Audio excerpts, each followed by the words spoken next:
دوستو آج جو میری یہ ویڈیو کلپ بنا رہا ہوں میں اسپیشل اس عظیم صحافی کے لیے بنا رہا ہوں جس کا نام ہے خرم بٹ۔ بیسیکلی میں تقریباً 15 سال صحافت میں نے خرم بٹ کو تقریباً 3 سے 4 بار ہماری ملاقات ہوئی ہے، تقریباً 2 منٹ کے لیے یا 3 منٹ کے لیے۔ لیکن میں خرم بٹ کا جو فین ہوں، جو میں اس سے پیار کرتا ہوں یا اس کی رسپیکٹ کرتا ہوں، وہ اس کی ان کاوشوں کو کرتا ہوں جو وہ کرتا ہے، اسپیشلی وہ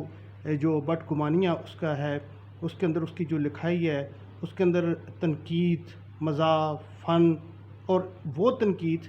جو حکومت کے لیے ہو، حکومت کے خلاف ہو، اپوزیشن کے لیے ہو یا عوامی مسائل کے لیے ہو، بالکل کھلم کھلا ہوتی ہے۔ دلیرانہ قسم کی صحافت کا مالک ہے یہ، اور بہت اچھی اور بہترین قسم کی اس کی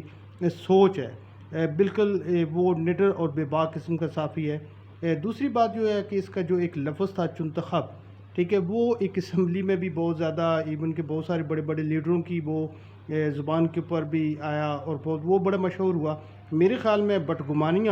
اور چنتخب دو جو لفظ ہیں، جو بٹ گمانیہ کے اوپر جو اس نے لکھا ہے، سارا کچھ کیا ہے، یہ صحافت کی خدمت کے لیے صحافتی جو قاری ہیں یا صحافتی جو اسٹوڈنٹس ہیں ان کے لیے یہ ایک بہت بڑا کارنامہ ہے۔ بلکہ چنتخب کو تو اگر میرا بات چلے تو میں اس کو اردو لغت میں ہی شامل کر دوں۔ تیسری جو عام بات ہے وہ اس کی جو تاریخی عمارات کے اوپر 4 سالہ کاوش ہے، جس کو میں نے پورے 4 سال دیکھا، پڑھا، پرکھا اور اس سے بہت کچھ سیکھا، اس کو کمنٹس کیے، شیئرنگ کی۔ تو اس سے ظاہر ہوتا ہے کہ خرم بٹ ایک تاریخ کے اوپر بڑا نظر رکھنے والا بندہ ہے اور بہت بہترین قسم کی لکھاری بھی ہے۔ میری آخری جو بات ہے وہ یہ ہے کہ میں نے اپنی زندگی کے اندر یہ 15 سالہ صحافت میں اگر کسی کو قلم اور کیمرے کا کمالات دکھاتے ہوئے دیکھا ہے تو وہ خرم بٹ ہے۔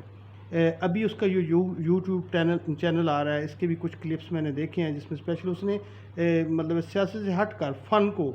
کوکنگ کو اور پرندوں کو بھی شامل کیا، اور ان کے اوپر اس نے بہت کچھ دیکھا۔ میری تمام دوستوں سے التماس ہے، گزارش ہے کہ اتنے بڑے عظیم ینگ صحافی کی کاوشوں کو آپ شیئرنگ کریں، اس کی یوٹیوب چینل کو دیکھیں، اس کو شیئر کریں، سبسکرائب کریں اور اپنے دوستوں کے اندر بھی شیئرنگ کریں، اور اس کے اوپر کمنٹس دیں، اور ایسے بندے کے پیچھے جو ہے نا اس کو آپ اسپیشل طریقے سے سپورٹ کریں تاکہ یہ آنے والی نسلوں کے لیے فائدہ مند ہو۔ ٹھیک ہے، ہماری دعا ہے کہ اللہ تعالیٰ خرم بٹ کو دن دگنی اور رات چگنی جو ہے وہ ترقی دے۔ شکریہ، تھینک یو۔